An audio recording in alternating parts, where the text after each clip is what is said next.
28th Triennial Congress, which is taking place at a great time of challenge for Ukraine, for Canada, and for our community. The discussions over the next 3 days will set the course for the Ukrainian-Canadian Congress and for our community for the next 3 years. Canada's commitment to Ukraine is unwavering, it's long-standing, and it's unequivocal. Our service members are second to none. They're responsive and they're resourceful. They're principled and professional. They're kind and they're courageous. Not at all unlike the members of the Ukrainian armed forces I saw in Kyiv. Since 2022, we've committed nearly $22 billion in comprehensive support, including over $6.5 billion in military assistance. We're supplying drone and counter-drone capabilities, including through investments in joint ventures between Canadian and Ukrainian industry, an agreement I signed just recently while there. We're supporting the procurement of NATO-prioritized equipment, including air defense and munitions, and we're sourcing large-caliber ammunition through the Czech Ammunition Initiative. Building on these donations, I can announce today that Canada will be providing $100 million in small arms and ammunition and $25 million in critical medical equipment that's required on the field right now. We need to go after the money. Shadow fleets, shadow assets, economic sanctions. We need to keep and intensify the economic pressure on Russia. Going after the financing of this war will help bring it to an end. In Budget 2025, we'd outlined our plan to invest over $80 billion over 5 years to defend our sovereignty. And also through Budget 2025, we're investing more into support for Ukraine. Another $4.2 billion will be made available until 2029. We're strengthening our commitment with $6.2 billion over 5 years to expand Canada's defense partnerships. That will include Ukraine. We're adding more military assistance to Ukraine, and we're increasing military training and international policy programming. We remain on track to spend 2% of GDP on defense by March 31st, a full 5 years ahead of schedule. And we're speeding up investments in the years ahead to put Canada on a path to meeting NATO's 5% defense investment pledge by 2035. From now until 2030, we will increase by 4 times our investments in defense. Part of this year's budget also includes Canada's first ever defense industrial strategy, which will help Canada strengthen our industry, better supporting Ukraine, joint ventures with Ukraine, investments in Ukraine, Ukrainian investments in Canada. Ukrainian Canadians have been shaping this nation for more than a century. You and your families have helped build farms and towns, churches and schools, but you're way, way beyond that. You have excelled in every field of endeavor in this country, every conceivable field: academia, medicine, law, accounting, business, entrepreneurship. You name it, there are Ukrainian Canadians leading it. You've served our country, strengthened our economy, and you've enriched our culture. You share our history, our heritage, and our hopes for the future. Thank you to the Ukrainian people, to the Ukrainian Canadians here and around the world who have come together. We admire your courage and your conviction. We're inspired by your spirit and your ingenuity. We are moved by your care and your commitment to each other. It is profound. It's quite extraordinary. We will stand with you for as long as it takes. Slava Ukraini. Toronto is home to one of the largest Ukrainian communities anywhere outside Ukraine. You embodied the Toronto I believe in, a city where we don't just talk about values, we live them, where when someone needs help, we show up, where courage isn't just remembered once a year, it's practiced every day. Your community has taught Toronto what resilience looks like, what solidarity means, what it costs to defend freedom, and why it is worth it. I have profound honor on behalf of my president, upon his instruction, to read his greetings to delegates and participants of the 28th Triennial Congress of Ukrainians of Canada. У листопаді 1940 року у Вінніпезі було створено Комітет Українців Канади, пізніше Конгрес Українців Канади. організацію, що об'єднала громаду в найтяжчі роки світової війни. Вже тоді ви стали рушійною силою рішень, які змінювали історію. Завдяки вашій праці Канада стала першою у питаннях щодо України. Ви були поруч з Україною, коли про неї не можна було говорити вголос. І ви залишаєтесь поруч, коли вона знову бореться за своє існування. Закликаю кожного з вас продовжувати діяти так само рішуче та активно. Саме зараз, як ніколи, нам потрібна єдність українців у світі, щоб продовжувати цю боротьбу разом. Важливо, щоб кожен голос українця в Канаді залишався голосом правди про Україну. Разом ми сильні. Користуючись нагодою, вітаю від імені всього українського народу Конгрес Українців Канади з 85-ю річницею від дня заснування та щиро дякую за ваше служіння Україні. Нехай ця єдність між Україною та Канадою залишається прикладом для світу, як довіра, що витримує час і випробування. Ваша сила у єдності, ваша спадщина у діях, ваша роль історична.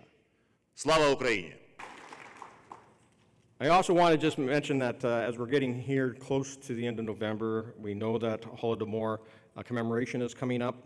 I want to thank especially UCC, but Canada Ukraine Foundation for the incredible work that they've been doing in Holodomor awareness and making sure that our youth in all our schools, adding to the curriculum, that the Holodomor was a genocide. And we have to continue to raise that awareness if we want to ensure that we don't allow history to repeat itself. Stalin failed to Russify Ukraine. Vladimir Putin will fail to Russify Ukraine. Budget 2025 did make a number of commitments to the Canadian Armed Forces, and as the Shadow Minister of National Defense, we support those investments. It's badly needed. And it also announced that there's going to be a number of our military fleets are going to be retired. So instead of paying somebody and contracting scrap yards to take apart our older fleets, let's donate them to Ukraine. Let them use them. A very responsible, a very solemn occasion for me to present state decorations of the President of Ukraine, of the Ukrainian state, to distinguished members of today's event for a significant personal contribution to strengthening interstate cooperation, supporting the state sovereignty and territorial integrity of Ukraine, and promoting the Ukrainian state worldwide. President, by his decree, awarded with the State Decoration Order of Yaroslav the Wise, 4th grade, Mr. James Bizan, Member of the Parliament of Canada. For outstanding personal merits in strengthening interstate cooperation, supporting the state sovereignty and territorial integrity of Ukraine, and for significant contribution to promoting the Ukrainian state worldwide. Mr. Boris Zhiznievsky is awarded with State Decoration Order Yaroslav the Wise, 4th grade. To strengthening interstate cooperation, supporting the state sovereignty and territorial integrity of Ukraine, and promoting the Ukrainian state worldwide, Member of Parliament, Mr. Ivan Baker, is awarded with State Decoration Order Merit, 3rd grade. And congratulations, James, Boris, and Ivane. Slava vam! Я бачу в цьому залі активістів нашої громади. Я бачу вчителів. Я бачу наше духовенство. Я бачу людей, що кожного дня працюють для України і для української громади в Канаді. Це неймовірно, що ви всі робите. Це дуже важлива громадська робота. Часом можна втомитися від неї. Особливо, я думаю, тепер, коли вже понад 3 роки війни. Але я хочу вам сказати, що сила Канади допомогти Україні залежить від вас. You know, Ontario is lucky to be home to almost, do you know what they have on my notes? 350,000, but I just heard 400,000. So we're going to change that to 400,000 Ukrainian Canadians. and we're profoundly grateful for the many contributions they've made and continue to make to Ontario's cultural and economic strength. The people from Ukraine, they're very, very smart.